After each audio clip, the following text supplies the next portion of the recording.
आप सबका Sharma coaching centre तुमतोवाला में हार्दिक स्वागत करती हूँ। मैं अंजुम नौटियाल आज आपको उत्तराखंड पुलिस कांस्टेबल में आने वाली हिंदी वर्णमाला के प्रश्नों से संबंधित जानकारी दूंगी।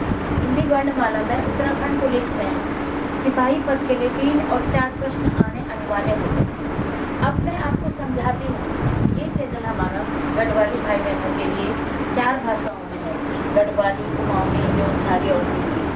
अब हिंदी वर्णमाला क्या होती है? वैसे तो आप पढ़ते हो, आप बचपन से ही पढ़ते आ रहे हो कि हिंदी वर्णमाला होती है, लेकिन हिंदी वर्णमाला जिसने समझ ली तो वो समझ लो हिंदी का मास्टर करते हैं। तो आज मैं आपको समझाती हूँ कि हिंदी वर्णमाला क्या होती है। अब देखने में तो आपको बहुत आसानी लगेगी, लेकिन इसके अंदर जो माला होती है ना, माला वो किस तरीके के मन के उसमें होते हैं वो मैं आपको समझाती हूँ। तो वर्णमाला का मतलब है वर्णों की एक माला होती है जिसके कभी टुकड़े नहीं किए जाते हैं, और जब वो माला किसी के लिए इस्तेमाल होती है तो वो एक मान और सम्मान दिलाती है हम लोगों को। तो देखिए, अब हिंदी वर्णमाला में कुल हमारे जो अक्षर होते हैं वो 52 होते हैं। कितने होते हैं? 52 होते हैं, जिनमें स्वर 13 गिने जाते हैं और 39 जो हैं वो क्या है? व्यंजन है। लेकिन आप फिर आप बोलोगे कि स्वर 13 हैं। अब आप यहाँ देखिए, जो स्वर हैं अ, आ, ई, उ, री, ए, ऐ, ओ, औ, अं, अह। तो कितने हैं ये? 13। एक बार फिर से सुन लो।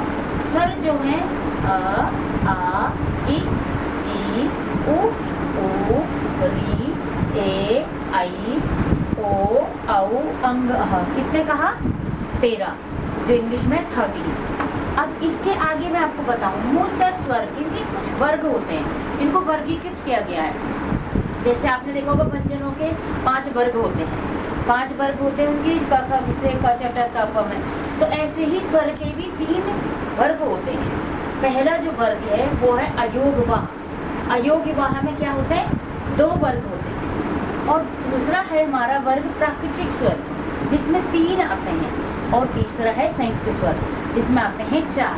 अब ये प्रश्न आपने कभी देखा नहीं होगा और ना ही सुना होगा, क्योंकि यही तो हिंदी वर्णमाला का चमत्कार है।